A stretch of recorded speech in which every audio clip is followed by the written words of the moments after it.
शहर में चोरों का आतंक छा हुआ था। दिन प्रतिदिन चोरी की घटनाएं बढ़ती ही जा रही थी, लेकिन चोर किसी के पकड़ में नहीं आते हैं।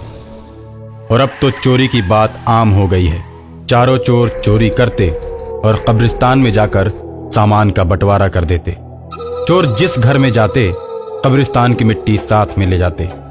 आराम से घर में घुसकर सारा कीमती सामान चुरा ले जाते। चारों चोर एक दिन कब्रिस्तान से मिट्टी ले रहे थे, तब तक एक जिन्न प्रकट हो जाता है। जिन्न पूरी तरह से खून से नहाया हुआ है। उसे देखकर चारों चोर डर की वजह से भागने लगते हैं।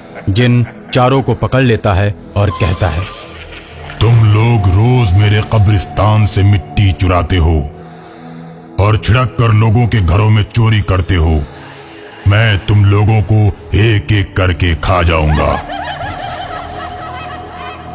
कि हमें माफ कर दो, अब हम ऐसी गलती नहीं करेंगे। आप जो कहोगे वही करेंगे। ठीक है, अब तुम प्रतिदिन 2 मुर्गे हमें खाने के लिए लाओगे। हम तुम्हें माफ कर देंगे, लेकिन याद रहे, जिस दिन मुर्गे नहीं लाओगे उस दिन मैं तुम लोगों को मार कर खा जाऊंगा। ठीक है। अब रात के 12 बजे चोर पोल्ट्री फार्म में जाकर जिन्न के लिए मुर्गे चुराते हैं और कब्रिस्तान में लाकर जिन्न को दे देते हैं।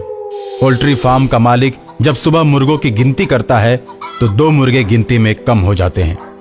ये जरूर चोरों का ही काम है।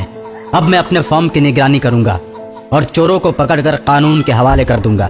ऐसा सोचकर पोल्ट्री फार्म का मालिक रात में छुपकर मुर्गों की निगरानी करता है।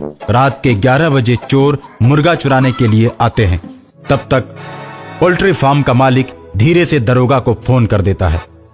दरोगा पोल्ट्री फार्म हाउस पर पहुंचता है और चारों को रंगे हाथों पकड़ लेता है।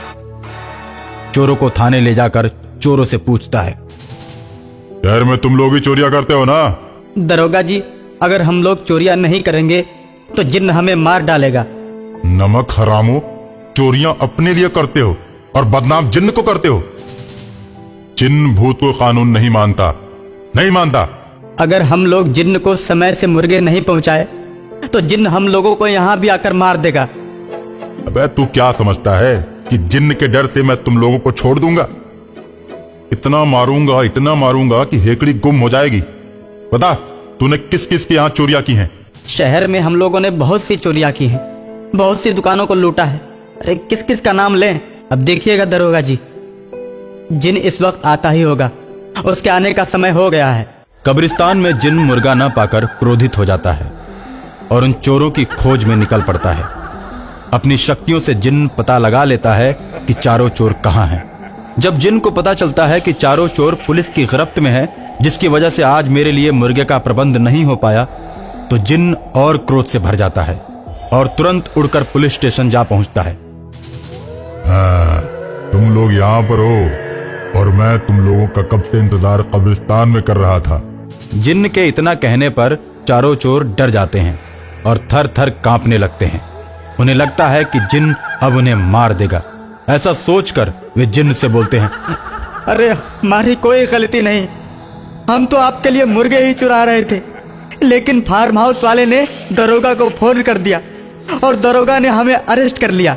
जिन्न चारों चोरों को जेल के अंदर ही मार देता है और खून से सना हुआ चाकू दरोगा के हाथ में पकड़ा देता है।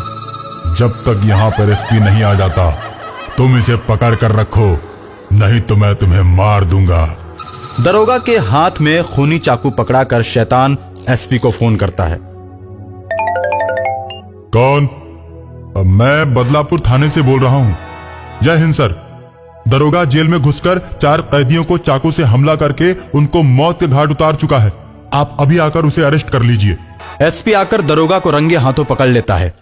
चारों के खून का केस अब तुम्हारे ऊपर अदालत में दर्ज होगा।